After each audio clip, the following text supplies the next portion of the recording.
இப்போ என்னன்னு பார்த்தீங்கன்னா, ஐயோ! ஒரே வந்து அது எப்படி சொல்றதுன்னே தெரியல. அத சொல்றது எனக்கே ஒரு மாதிரி இருக்குது.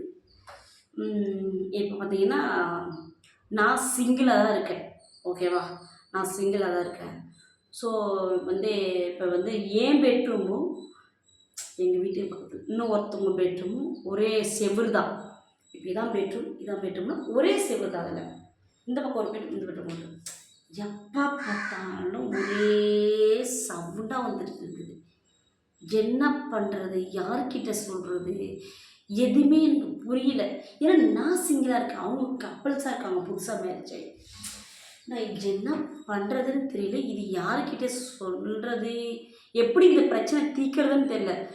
ஒருவேளை அவங்க இந்த வீடியோ பார்த்தாச்சு கொஞ்சம் சைலண்ட்டா கம்முனு இருப்பாங்களான்றது எனக்கு தெரியல. ஸோ அதனால தான் வந்து இப்படி வந்து அடுத்தவங்கள டிஸ்டர்ப் பண்ணுற மாதிரி இப்படி இருந்தால் எப்படி இருக்குங்க? நான் சிங்கிளாக இருக்கேன். அவங்க வந்து இப்படி இருக்காங்க. ஜோ எனக்கு இது என்னன்னே எனக்கு தெரியல. என்ன இருந்தால் நீங்கள் கீழே தயவுசெய்து கமெண்ட் பண்ணுறீங்க.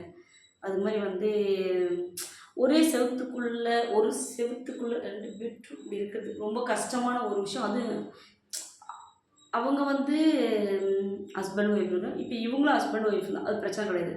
இப்போ அவங்க வந்து மேரேஜ் புதுசு. ஸோ பட் நான் தனியாக இருக்கேன். சிங்கிளாக இருக்கும்போது அப்போ எனக்கு மனசு எவ்வளோ வலி. எப்போ பார்த்தாலும் கச்சமச்சா சவுண்டு வந்துக்கிட்டே இருக்குதுங்க.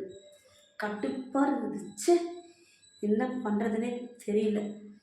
ஒரு வேளை இந்த வீடியோ போட்டு அவங்க புரிஞ்சுக்கிட்டா நல்ல ஒரு விஷயம். புரிஞ்சுக்கிட்டு பேச்சு கம்முன்னு இருப்பாங்களா என்னான்றது தெரியல. அதையே நீங்களே சொல்லுங்கள். கீழே கமெண்ட் பண்ணுங்க. என்ன பண்ணுறது? எல்லாம் என்னோட தலையெழுத்து. நீங்கள் என்ன அப்படி கமெண்ட் பண்ண போகிறீங்க, என்ன சொல்ல போகிறீங்க, என்ன அட்வைஸ் பண்ண போகிறீங்கன்றது நான் கண்டிப்பாக எதிர்பார்ப்பேன். ஸோ இதுதான் இது எப்படி உங்கள்கிட்ட சொல்கிறதுன்னு தெரியல. என்னை பொறுத்தளவுக்கு நான் உங்களை எல்லாருமே எப்படி சொல்கிறது, நான் மக்கள் எல்லாமே என்னோடய ஃபேமிலியில் ஒருத்தவங்க அப்படின்ற மாதிரி தான் நான் எல்லா விஷயமே என்னோடய ஃபேமிலி விஷயம் எல்லாமே நான் உங்கள்கிட்ட ஷேர் பண்ணுறேன். ஸோ நீங்கள் இது எப்படி எடுத்துக்கிறீங்க, எனக்கு இதுக்கு என்ன ரிப்ளை பண்ணுவீங்க, என்ன வந்து கமெண்ட்ஸ் பண்ணுவீங்கன்றது எனக்கு தெரியல. எல்லாமே என்னுடைய உரிமை, என்னுடைய குடும்பன்றதெல்லாம் மக்கள் வந்து என்னுடைய குடும்பம் தான் நினைப்பேன். நான் அப்படி தான் நினைப்பேன். ஸோ அப்படி தான் நினச்சிக்கிட்டு நான் இந்த விஷயமும் சொல்கிறேன்.